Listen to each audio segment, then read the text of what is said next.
Vamos entrar um pouco em cenário. Acho que a maneira mais legal de falar de cenário talvez seja você mostrando também como é que vocês têm se posicionado nesse momento, né? Mas a fotografia atual, né? A gente está com esse juro muito alto, né? O juro futuro, né? O que já está fazendo efeito em bolsa e tudo mais, e toda essa migração para renda fixa. O dólar, né, o real continua bem desvalorizado frente ao dólar. A nossa bolsa é uma das piores bolsas do mundo. E lá fora o cenário está mais, vamos dizer, amistoso, né? O mercado de ações lá fora continua numa toada positiva, mesmo que fale de alta de juros nos Estados Unidos, isso aí não tem assustado tantos investidores. Enfim, queria saber como é que está a cabeça de vocês para o mercado nesse momento e o que vocês estão fazendo. Tá bom, cara, eu acho que para contar a foto de hoje, acho que vale contar um filme, né? Acho que quando pega um filme um pouco mais longo, assim, se você olhar a história de 2016 para cá, é uma história que a gente vem fazendo um monte de reforma lá no governo Temer. Algumas no governo Bolsonaro, a gente fez a reforma da Previdência, o governo fez um mega controle de gastos ali na boca do caixa, segurou a contratação de servidores. Essa foi uma sequência que te permitiu reconquistar a credibilidade fiscal, você ter uma visibilidade de uma dívida PIB melhorando.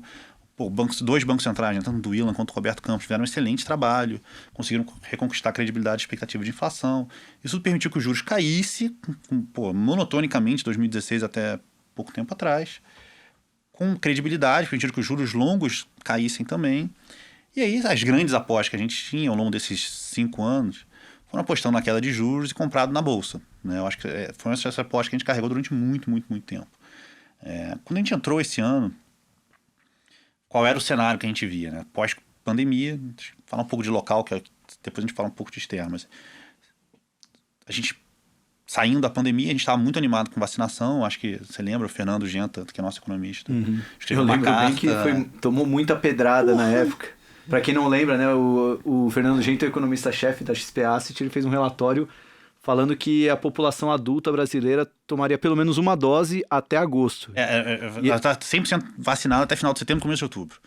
Isso era fevereiro para março. Que era uma época assim, que a gente nem... Talvez o pessoal não lembra, né? Mas a gente nem sabia quando ia vir vacina. Cara, né? e assim, você falou um negócio que é verdade. Já assim, tinha começado, né? Você estava comprado, assim, já estava comprado. A primeira vacina, que foi aquela enfermeira que ela tomou a vacina em janeiro ainda, né? Se eu não me engano. Mas tava a galera falando... A galera achava que se ia acabar, Deus dará. Porque a projeção que você tinha era que a segunda dose eu estaria tomando ano que vem ainda. Naquela época o Genta conseguiu unir bolsominions e anti-bolsominions, né? Porque todo mundo começou a... Esse cara é louco, cara, esse cara acha assim, que... Foi mais ou menos assim, cara, porque recebeu de ligação de político, eu escutei muita desaforo. Vocês são bolsominion, estão defendendo o governo, não sei o que, papapá. A gente não tá defendendo ninguém, cara. A gente é agnóstico com política, assim. Eu como gestor, o Fernando como economista, o resto daqui como gestor, a gente não tem opinião política, a gente tem opinião pra tentar ganhar dinheiro. Foi em fevereiro, tá? A primeira pessoa vacinada foi em 12 de fevereiro. Enfim, o qual deu certo, né? E engraçado, cara, a gente tá falando como os anos são animados. E depois, quando a gente mudou de posição, alguns meses atrás, escutei do outro lado, assim, Luli, enfim, mas vamos... O Eduardo Leite te ligou por causa da vacina? Eduardo Leite não. Não, tá. Só pro Dória, né? Que teve. Essa história é estranha, mas enfim. E aí a gente achava que todo mundo ia ser vacinado. Uma vacinação, você ia ter recuperação econômica forte, uma reabertura mais forte. Tanto a vacina quanto a recuperação econômica iam dar uma popularidade boa pro presidente. Presidente forte, popular, ia conseguir aprovar uma reforma, ou sei lá, ou administrativa ou tributária. Você estava com a economia crescendo, você ia precisar subir os juros, com certeza, mas você ia ter com juros abaixo do neutro, que deixaria as coisas mais construtivas. Cara, obviamente, nada disso aconteceu, assim, eu acho que... Em termos de vacinação. É só vacinação. Assim, a gente carregou uma posição comprada numa carteira de reabertura, a gente tinha uma carteira com mais de 17 ações, e é importante falar, assim, a gente tem... Voltando um pouco, a gente tem essa estratégia do book principal que a gente faz, mas tem vários books satélitezinhos. Então tem o Marcos Peixoto, que é o gestor de renda variável, que tem um book de long e short e um pouquinho direcional. E tem 12 analistas que dão suporte a ele, que também nos dão suporte. Aí tem o Guilherme Lemos, que faz a área de Latam, que é uma área que está crescendo muito no nosso book, na estratégia. Tem o Ivan, que faz FX, e o João, que faz volatilidade de juros. Mas só para falar que a gente conseguiu montar uma carteira de reabertura que foi super bem até. E aí no meio do caminho as coisas foram mudando. né? Eu acho que, cara, como todo problema sério, né, é meio multifatorial, né? Ninguém tem um ataque cardíaco porque fumou um cigarro. É uma vida fazendo besteira. Então, assim, foram várias coisas. Primeiro, o Lula voltar para a disputa mudou a configuração. Um cara mega populista que demanda que o presidente seja um pouco mais populista para combater isso. Um presidente que atacou a vacina o tempo todo, então, de fato, ele não conseguiu ter os ganhos de popularidade de vacinação. Por não ter o ganho de popularidade, por estar brigando com um cara que é mais populista, começou a fazer estratégias mais populistas que começaram a ameaçar o quadro fiscal, que começou a piorar a conjuntura como um todo. Puxou o dólar. Puxou o dólar. Você teve, cara, uma sequência de choques inflacionários brutal. A gente tá vendo aqui no mundo inteiro, não é no Brasil só. Acho que isso aí, cara, a inflação não é culpa do Bolsonaro, né? Então, acho que é uma coisa que é importante dizer assim. Mas... Só pontuar uma coisa, tá? Quem tá ouvindo pelo podcast, esse barulho aí agora foi enchendo o copo d'água, tá? Que até percebi que faz um barulho suspeito essa jarra aqui virando assim, né? Parece que alguém entrou aqui e começou a fazer xixi, né? Enfim. No microfone. E o pessoal que tá ouvindo em casa, se eu tivesse ouvindo em casa, agora eu ia no banheiro que ia dar vontade de fazer xixi. Desculpa aí, você tava falando que a inflação não é culpa do Bolsonaro. E aí, cara, com esses choques inflacionários começou a mudar o cenário, assim. Acho que começou uma piora muito grande do quadro. A gente começou a achar que o juros ia ser muito mais longe, e a gente começou a zerar as posições compradas em bolsa. E aí que começou a piorar, assim. Eu acho que o presidente começou a ter uma demanda de muito mais medidas populistas que não cabiam no orçamento. Depois veio o choque dos precatórios, que eu acho que, enfim, era previsível ou não, tanto faz. E aí você tinha que tentar fechar o orçamento até o final do ano. A gente achava que a conta não fechava, tudo que o presidente queria fazer não cabia no orçamento e não tinha tempo para abrir espaço, e a gente achava que ia ter soluções, tinha espaço para soluções não criativas, mais criativas, e a gente começou a virar a mão. Então a gente já estava com uma posição tomada em juros, por achar que os juros ia mais longe. Tomada apostando na alta da expectativa de juros. Isso. Aí, ó, já de Ou seja, você acha que o juros vai subir? Isso, eu achava que o juros ia subir mais do que estava precificado no mercado. Isso, achava lá atrás, tá? Agora nem... Isso estou falando do filme, depois eu falo como é que a gente está hoje. E aí a gente começou a ficar um pouco mais preocupado com o quadro como um todo, né? Eu acho que a gente começou ainda que a gente não ficasse mega pessimista, eu acho que pessimismo é o que a gente viu em 2015, tá? Acho que a gente começou a achar um quadro medíocre. Acho que o Brasil ia ter um cenário de crescimento muito, muito baixo, com juros altos, inflação e um risco e uma desancoragem fiscal. Acho que... Posso só fazer até porque é uma coisa que o Gustavo aqui está falando no chat, não quero transformar o programa em debate político, mas você falou que a inflação não é culpa do Bolsonaro, mas uma parte da inflação... Não é toda a culpa. Não é tudo culpa do Bolsonaro, porque uma parte da inflação é por causa o real desvalorizado, cara, que é um pouco dessa gestão populista que ele está... populista, assim, economicamente populista que ele está propondo. Problema de oferta também, né? Semicondutores, você teve várias quebras lá fora também que acabam impactando... Não, mas isso não faz o real necessariamente perder valor. Que assim, tendo dito isso, tá? O real é uma das melhores moedas desse ano, tá? O real tá mais comportado no ano do que o euro, que o dólar australiano. Assim, eu acho que ano passado, beleza. Esse ano, não tanto. Podia estar valorizando? Podia, mas as moedas todas não estão valorizando. Então, não seria fácil. Acho que tem coisas...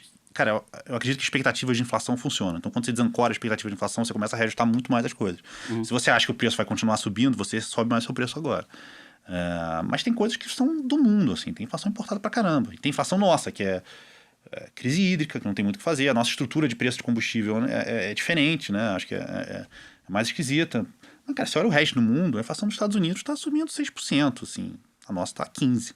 É muito mais, mas tem um quadro global. Você olha, México está subindo pra caramba. Você olha, o presidente do Banco Central ontem botou um gráfico, ele botou o núcleo de inflação dos Estados Unidos e do Brasil, e falou que estava subindo igual. Enfim, cara, tem uma parte grande que é besteira nossa, mas tem uma parte grande que é global. Não sei, eu nem acho, a gente pode falar sobre isso, eu nem acho que é tudo oferta não, tá?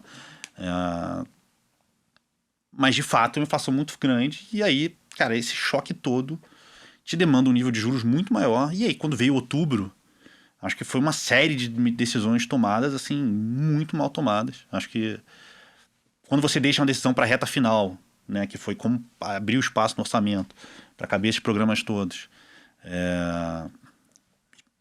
não dá espaço, não dá tempo de aprovar tudo. E aí as soluções foram se acumulando, de soluções estapafúrdias, assim. Cara, eu acho que é justo ter um auxílio emergencial, acho que é justo ter um aumento grande no Bolsa Família. Cara, você olha, pô, um gráfico que eu já botei numa carta, não lembro se foi a última ou a penúltima. Você olha a relação entre cesta básica e salário mínimo em São Paulo. Foi na última. Cara, há 2 anos atrás, um salário mínimo comprava uma cesta básica e meia, hoje compra um. Assim, para quem não tem poupança, né? Para quem tem dinheiro investido, você consegue se proteger alguma coisa de inflação. Mas para o Brasil é muito pobre. E, cara, 90% das pessoas no país, a poupança que eles têm é o que está na despensa. É a comida que ele comprou para o próximo mês. Então, você perdeu muito poder de compra. Então, é justo você dar alguma proteção para essas pessoas. O que não é justo é que, para fazer isso, você faça um gasto muito maior. O Bolsa Família vai sair de um programa de 36 bi, para um programa de quase 100 bi. Assim, você está quase triplicando o Bolsa Família. Cara, é justo? Cara, até talvez seja. Mas você deve financiar isso diminuindo uma série de outros gastos. O Brasil já é um país que tem uma das maiores dívidas PIB do mundo. Isso porque a nossa dívida PIB não foi tão mal quanto se imaginava, porque a inflação explodiu e fez com que o denominador da relação dívida-PIB, né, que é o PIB, é o quanto o PIB... Imagina que o PIB é tudo que a gente consome vezes o preço daquelas coisas que a gente consome. O IPCA subiu 10%, 15%, o IGPM subiu 30 e tantos por cento. Então, o preço das coisas subiu, aí o denominador da conta ficou maior e o resultado É isso. Arrecadou mais, né? Cara, arrecadou um pouco mais, porque como serviços estavam fechados, você só consumia bens. E bens são muito mais tributados que serviços. Mas, assim, a grande verdade é que é isso. Assim, 90% da dívida PIB não ter sido tão ruim quanto a gente imaginava, porque a inflação foi muito alta. É isso. Ou seja, a relação dívida-PIB melhorou não por causa da dívida, causa do isso. PIB, que também não é questão de ter melhorado. Mas ainda assim, cara, a gente tem uma relação dívida-PIB que é uma das maiores dos emergentes, top 3 dos emergentes, e que evolui muito rápido para um cenário pior. E com juros subindo, né? Ou seja, o carrego dessa dívida... Com crescimento baixo e juros subindo. Então, assim, a dívida, ela piora muito rápido. Então, cara, então, voltando, você fez para fazer um auxílio novo, você saiu de 30 e tantos para quase 100. Você abriu espaço para outros gastos paroquiais ali, né, que, pô, não tem absolutamente nada a ver com o que a gente está vivendo. Numa hora que você já estava desancorado. Então, acho que isso realmente foi uma sequência de escolhas muito ruins. Acho que isso demanda mais juros, isso implica um crescimento muito mais fraco. Cara, a gente acha que a inflação esse ano vai ser lá 10 e pouquinho, o ano que vem cai para 5. É uma desinflação muito forte. Para fazer uma desinflação desse nível, você precisa de muitos juros. E aí você vai subir os juros para, sei lá, 12, em torno de 12, pode ser um pouco menos, pode ser um pouco mais. Né? Até, sei lá, março, maio do ano que vem. E aí o impacto disso na atividade é brutal. Brutal. E não é só para o ano que vem. Mas quando você fala de juros, o impacto de juros é de um ano e meio na frente. Então 2023 vai ser muito ruim. Assim. A gente tem um modelinho que a gente usa há muitos anos, que é de usar condições financeiras, né? Que basicamente é juros e câmbio, mas muitos juros, para explicar a atividade. Se a gente fosse olhar isso, o PIB caía 1,5% ano que vem e mais meio em 2023. Então é um cenário muito ruim. O resultado do PIB negativo nos 2 anos? Se você olhar só... Não é o que a gente acha que vai ser, tá? Vou falar um pouco sobre isso, mas a gente tem o PIB do ano que vem só por esse modelinho seria 1,5%, 1 e poucos por cento ano que vem e mais meio em 2023 de queda. Não vai ser negativo em 2023? Mais meio. Não vai ser isso, tá? Acho que não vai ser isso. A gente tem em torno de 1 pro ano que vem. A gente é mais otimista que a média do mercado. Positivo. Positivo. Mas por que vocês estão... Cara, tem várias razões técnicas, a primeira, mais forte, é produção de automóvel, né? Por razões de semicondutores e etc. A produção de automóvel no Brasil está no mesmo nível de 2003. Né? O estoque de automóveis está no menor nível ever. Assim, você não tem estoque de automóvel. Isso vai voltar. A gente imagina que em algum momento a cadeia de produção se normaliza. Só isso daria um 0,7 para o PIB ano que vem. Tá? Tem uma outra questão, tem 2 coisas do mesmo problema, que é uma contabilidade de emprego. Que o PIB usa contabilidade de emprego para projetar algumas coisas, tipo construção civil. E os dados da pesquisa de emprego estão completamente errados, né, por conta da pandemia. Você parou de fazer pesquisa presencial, começou a fazer pesquisa à distância e deu uma medida muito ruim, principalmente para a construção civil e para o setor público. Então a construção civil deve melhorar um pouco ano que vem, ainda que a construção civil de verdade seja muito mal. E o setor público também. Então, quando você vê, por exemplo, educação e saúde no governo, está caindo esse ano. E não tem o menor sentido, né? Isso é uma questão de mensuração. Ano que vem vai ser consertado. Então, só isso joga um pouco para cima o PIB do ano que vem. Mas o PIB vai te dar um número que não vai dar a sensação daquilo. A sensação do PIB vai ser muito ruim. Acho que a gente... Tem um estudo que uma pesquisadora que eu esqueci, acho que foi a Silvia Matos, da FGV, que fez, que você separa o PIB entre PIB cíclico e anticíclico. E se você olhar só o PIB cíclico, que são coisas ligadas à economia de verdade, e tira o anticíclico, que grosso modo é governo, algumas outras coisas, o PIB cíclico cai e o PIB anticíclico sobe. E o net disso dá mais ou menos o nosso 1% também. Então, olhando o PIB desagregado, ele não vai ser tão ruim quanto aparenta, mas a sensação econômica vai ser muito ruim. O que é essa sensação? Tipo, as pessoas não vão perceber... Consumo das famílias. O consumo das famílias vai cair, por exemplo. Tá? Você vai olhar o PIB e falar, cara, 1% de PIB, historicamente, deveria dizer que o consumo das famílias é tanto. Vai ser muito abaixo. Tá? Eu acho que o desemprego deveria andar... Tem uma lei de Ocon na economia, né, que relaciona a atividade com o emprego. Vai estar totalmente errada. Então, assim... A expectativa das pessoas vai tá ruim? Porque, ou porque alguns setores que vão se beneficiar, né? Isso, pensa, por exemplo, automóveis. O cara vai voltar a produzir o que estava. Ele não vai ter um impacto gigantesco. Porque o consumo de automóveis não caiu. Você olha na PMC, na Pesquisa Mensal do Comércio, o consumo de automóveis não caiu. Ou caiu muito pouco. O que caiu foi a produção.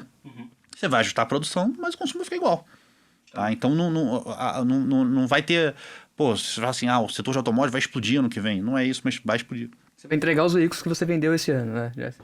Nem entrando nesse mesmo, assim, você só vai fazer um ajuste para um vale que fez esse ano, entendeu? Não é, e o resto é estatístico. O resto do PIB subir é só mensuração, não é PIB de verdade subindo. Então, cara, é um cenário de pífio de crescimento. Então a gente começou a virar a posição, a gente começou a ficar vendido em bolsa, a bolsa estava lá 125 mil pontos, alguma coisa assim. A gente começou a ter posição vendida em bolsa, além da posição tomada em juros. E aí foram posições que andaram super bem, assim, eu acho que o juros reprecificou para o que a gente imaginava, acho que a gente vê uma Selic terminal perto de 12, o mercado está acima disso hoje em dia, a gente zerou a posição em juros, agora quando essa última queda da bolsa aí para 102, 103, a gente acabou zerando taticamente a bolsa, não acho que acabou, tá, eu acho que a gente está num momento ruim para ter renda variável no Brasil, um momento que você não cresce com juros altos, não é uma hora boa de ter renda variável, acho que afeta de diversas formas, a gente pode falar um pouco sobre isso, mas eu acho que certamente não é bom.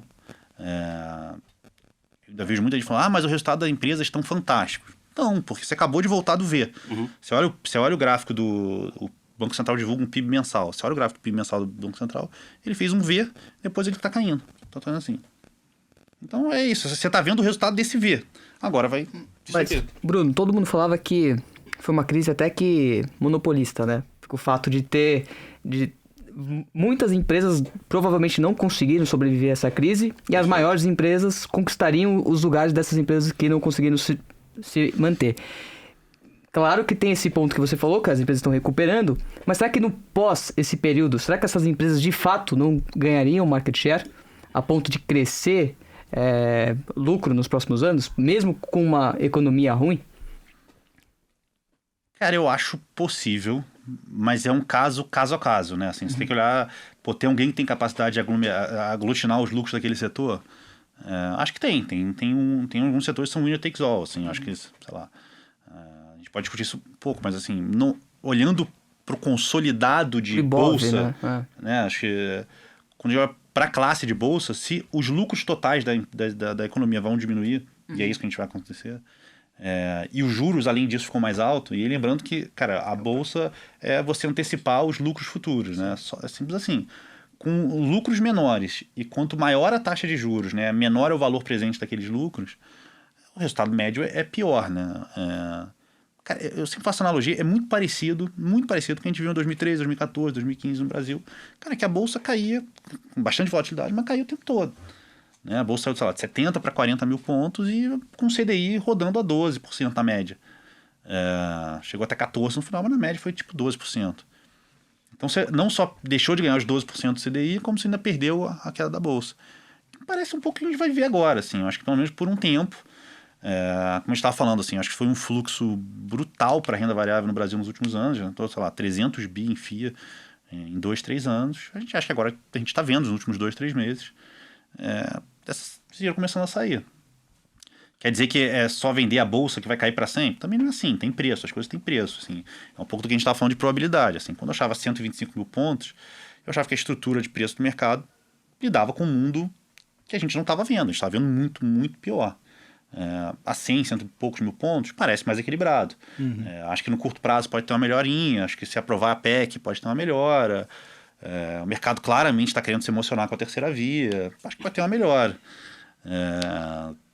Mas eu acho que a tendência é você vender, é continuar buscando posições vendidas e não posições compradas.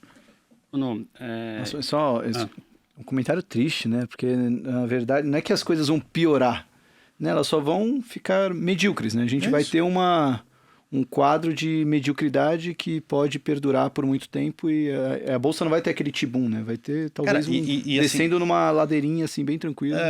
Assim, Tranquilo? cara, e a verdade é que assim... o cara tá que comprando aquela em dólar só. Não, nada. Essa semana eu comprei Ibov alavancado até. Postei no Twitter isso aí, que entrou uma liquidez ali. Tô torcendo aqui pro... Não, eu tô zerado em bolsa agora, tá? Quando chegou 103 mil pontos, eu zerei e tô esperando. Quero que você ganhe dinheiro pra poder voltar a vender. Mas o lado bom às vezes é isso, né? Que às vezes, sei lá, né? Se tem mais pessoas pensando igual você, que estão zeradas em bolsa, tem o upside da bolsa, de fato... Não, Tem alguma- essa minha assim, posição é mais técnica. A essa verdade é minha a seguinte, posição cara, mais técnica. entrou 300 bi em ativos, assim, renda variável é diferente, né?